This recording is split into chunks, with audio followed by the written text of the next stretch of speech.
Good afternoon, it's Jim at Thunderbolt Locks, and I'm here today to give you an installation overview of the Deadbolt lock in a box truck application. So the first step in the installation is to temporarily mount the components, being the case assembly and the housing bracket. The supplied hardware will allow you to temporarily mount this so that you have a comfortable fit for these components before we permanently mount them in place. The next step in the installation procedure is going to require that the overhead door gets closed. You'll want to have someone on the outside that can latch the door completely so that we have an accurate measurement. A lot of times these doors will be able to come down a decent amount once you latch it. So we want to make sure that that's an accurate measurement. We are going to install our S bracket. Our S bracket is the bracket that the deadbolt strikes into. It gets attached to the overhead door. We are going to temporarily mount this in the location. You'll find out, you'll activate the deadbolt, slide this over the bolt, give it a comfortable area around it, and then temporarily mount it. Once you temporarily have the S bracket mounted, you're going to want to slowly open the door, and you want to check your clearance all the way around when it follows the rail up.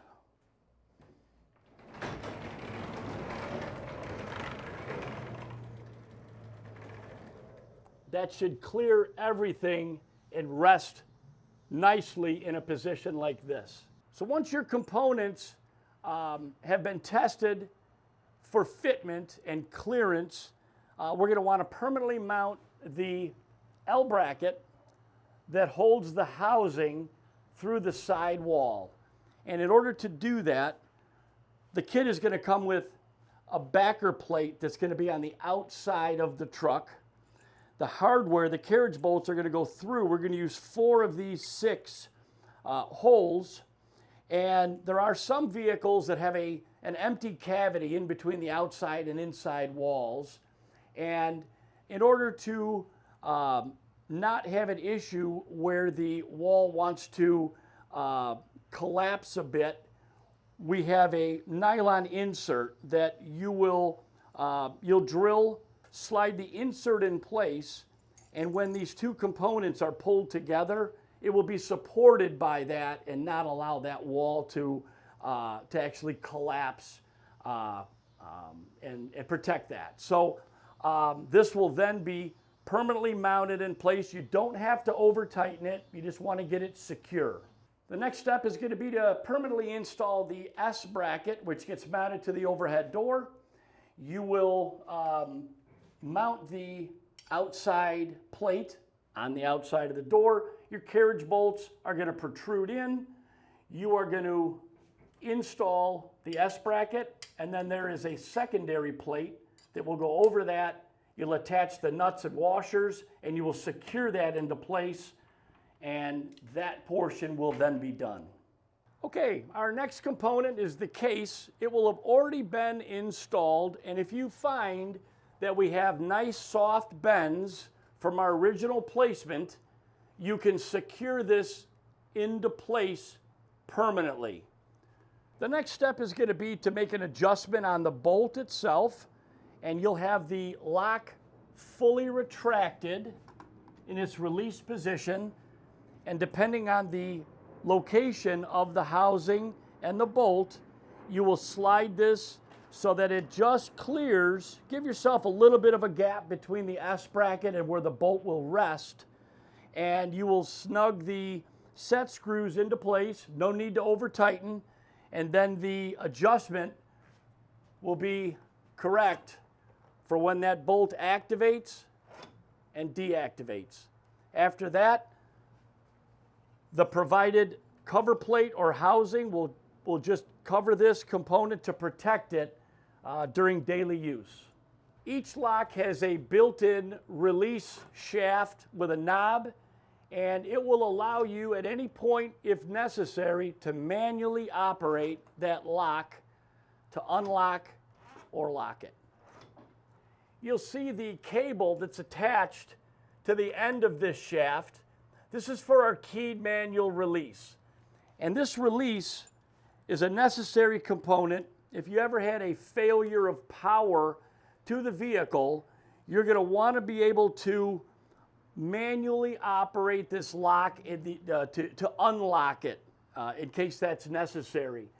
So this keyed release, we recommend that you keep this up high and parallel to the lock itself. So this is coming through from the outside of the wall of the truck. We just drilled a hole through. We've attached the mounting nut, and the cable is going to have an eyelet, and you'll route that over. You want to keep enough slack in this so that you can bring that shaft out to remove from its housing, and enough that will release that bolt. I'm going to show you how this keyed release operates now from the outside of the vehicle. Okay, once we have all our components permanently mounted and we've manually tested this system and everything's working correctly, we want to be able to put power to this now. And the unit itself just requires a 12-volt power and ground source, which we recommend to go directly to your battery for the power of this unit itself. We always recommend that you insulate by putting the wiring in loom and routing it through the actual truck itself. We always recommend a distribution block. That would be a main junction box that would allow you to control the power to your locks and give you 5 other fused outputs that you could control extra lighting or other accessories if you wanted to. This component, again, would just have a main power and ground from your battery to feed all these outputs.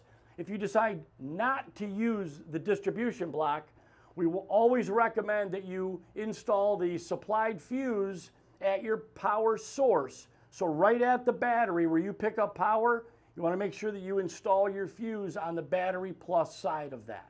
Internally on the M2 lock, we've redesigned the control board to provide a port for 2 new accessories. One is an auto lock accessory, which will allow you to have the lock automatically engage or activate every time you close the door. So when you pull the door down, it will sense from the magnet and it will automatically engage the lock for you.